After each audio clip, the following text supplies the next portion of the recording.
Bonjour, alors actualité oblige, il y a un étudiant étranger qui est arrivé en France avec un visa étudiant, mais l'entrée sur le territoire lui a été refusée. Donc, il faut maintenant se rendre compte que le fait d'obtenir un visa, quel que soit le type de visa obtenu, étudiant, touriste,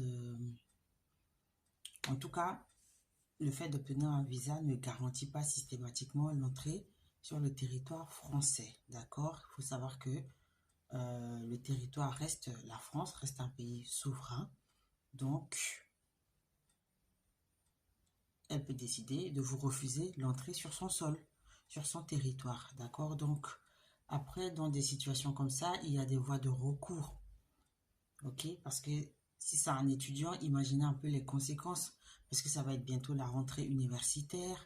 Donc, il y a eu des préinscriptions, des inscriptions, des frais qui ont été payés, qui ont été déposés dans une banque pour constituer une caution, les démarches pour obtenir les visas, etc. Donc, il y a beaucoup de choses qui entrent en compte. Il y a beaucoup de paramètres qu'il faut considérer. Et donc, il y a des voies de recours.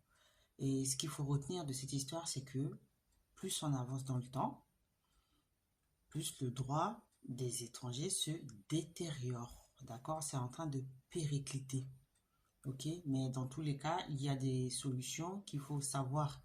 Si vous demandez un visa, à ce moment-là, il faut déjà envisager d'autres possibilités. Le cas où le visa il n'est pas validé, d'accord? Parce que quand vous obtenez un visa, surtout le visa long séjour, long titre de séjour, quand vous arrivez en France, il faut le valider.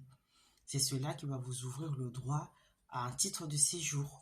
D'accord? Donc, le fait d'obtenir un visa ne vous garantit en rien votre présence en France. C'est ce qu'il faut retenir de cette histoire. D'accord?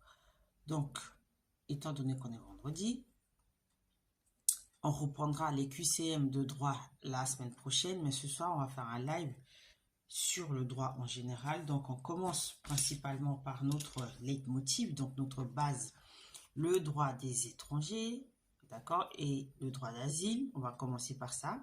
On va beaucoup en parler ce soir. On va encore balayer tous les aspects du droit des étrangers, d'accord. Ensuite, on va parler de la justice administrative, avec le code de justice administrative.